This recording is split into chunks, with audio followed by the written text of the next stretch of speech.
questions that people ask me. Of course, I stand strongly in favor of comprehensive immigration reform. I just did an interview with Tolman Bill and ran in great detail about the importance of pursuing comprehensive immigration reform with a path to citizenship. It's what I have always supported and will continue to support and do whatever I can as president to try to finally get it accomplished. And certainly from my perspective, what is being said by those running on the Republican side is incredibly offensive. And it is unrealistic, it is mean-spirited. I run out of adjectives. The idea that the United States of America would round up 11 or 12 million people and deport them is absolute fantasy. And we need to end that kind of talk because it is, very hurtful to hardworking people who are here and their families, generations of them. The idea that we would amend our Constitution to do away with citizenship by birth, I think, is absolutely the wrong direction to go. So I will be speaking out on this over and over again because I want to make sure not just every Hispanic person, every American understands what the import of this rhetoric on the other side actually is, because it is inflammatory and something that every sensible American should reject.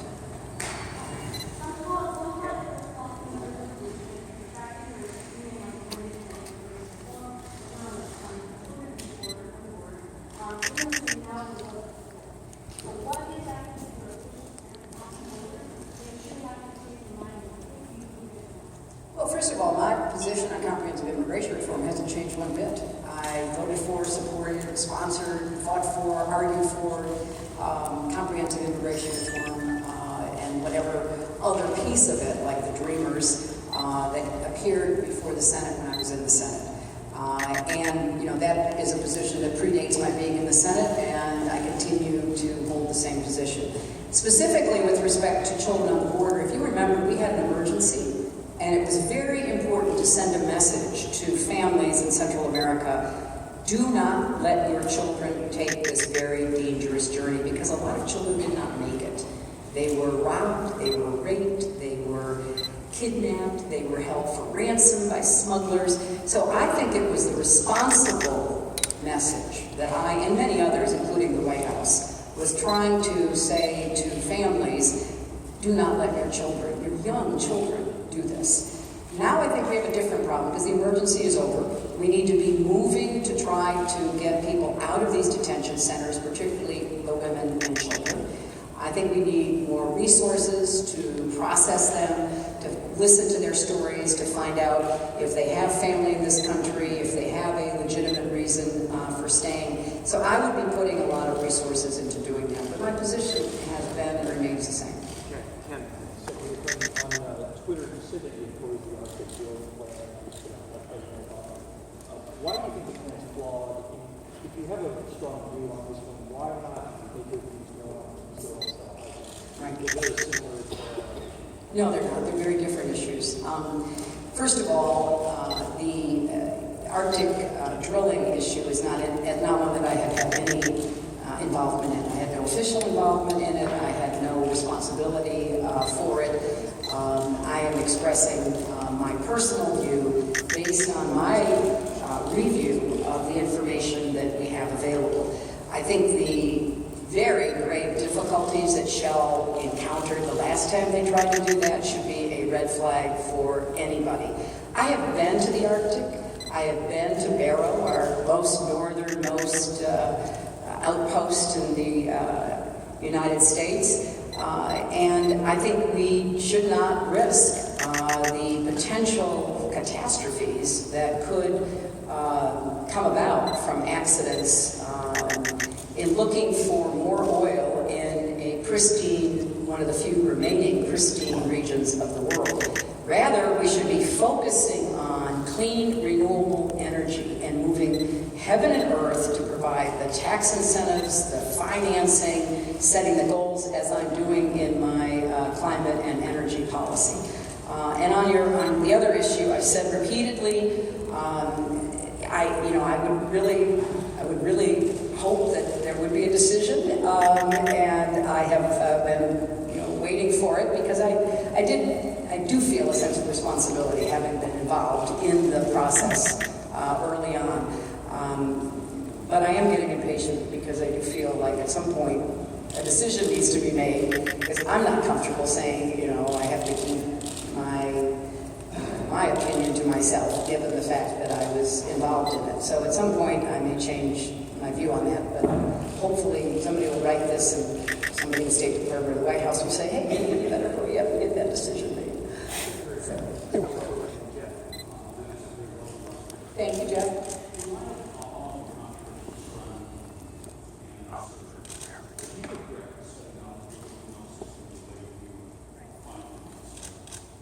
Well, I do now. I mean, in retrospect, what was supposed to be convenient has turned out to be anything but convenient. But I have to say, Jeff, that the position that I've taken from the very beginning is the same today as it was, months ago. And I've been thinking about the fact that I get a lot of attention because I had a personal email account, as did other high-ranking officials in the State Department and elsewhere in the government. And I had not sent classified material nor received anything marked classified. If I had had a separate government account, so that I had a totally designated government account and a totally designated personal account, and I started running for president, and I said, I want the American people to see everything that was part of my time in the State Department, because I think it's educational, and I want the State Department to release all of my emails, which they already have, by the way, in the government computer system. We would be going through the same process. That's what I want Americans to understand. When something is released, whether it's in response to a Freedom of Information request, or in my case, where I said, there's 55,000 pages out there, please put them out.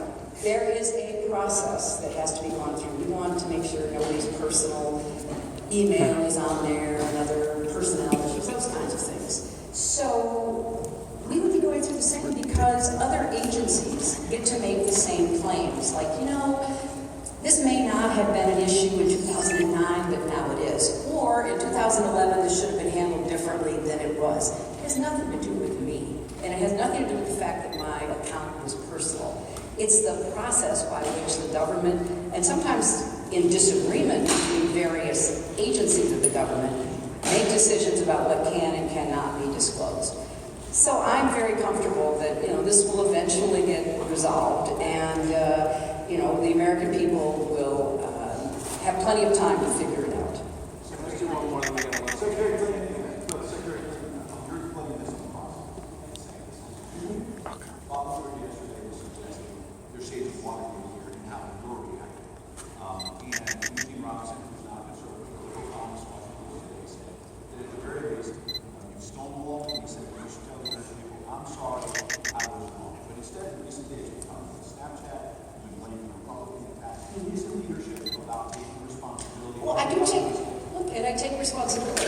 Look, and I just told Jeff, in retrospect, this didn't turn out to be convenient at all. And I regret that this has become such a cause célèbre. But that does not change the facts. And no matter what anybody tries to say, the facts are stubborn. What I did was legally permitted. Number one, first and foremost, okay? Number two, I turned over, out of an abundance of an attempt to be helpful, over anything that I thought was even vaguely related. In fact, they've already concluded more than 1,200 of the emails I gave them have nothing to do with the work. And I said make them public, and that's the process that one goes through to make them public. So I know there's a certain level of, sort of anxiety or interest in this, but the facts are the facts. But Ed, you're not listening to me. If it were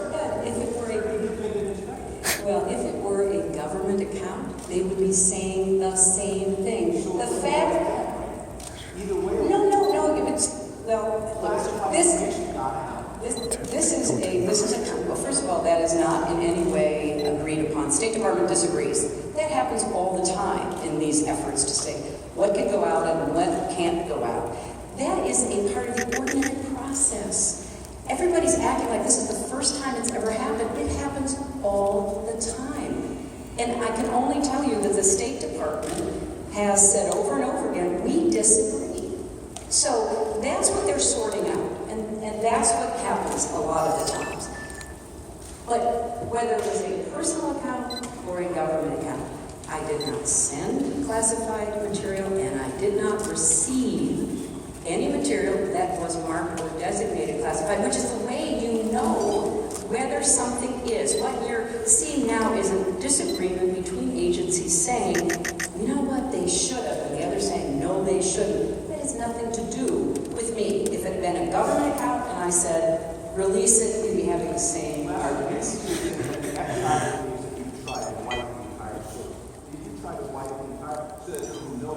No. Well, my personal emails are my personal business, right? So we went through a painstaking process and turned over 55,000 pages of anything we thought could be work-related. Under the law, that decision is made by the official. I was the official. I made those decisions. And as I just said, over 1,200 of the emails have already been deemed not work-related. Now, all I can tell you is, in retrospect, if I'd used a government account and I had said, you know, let's release everything. Let's let everybody in America see what I did for 4 years. We would have the same arguments. So that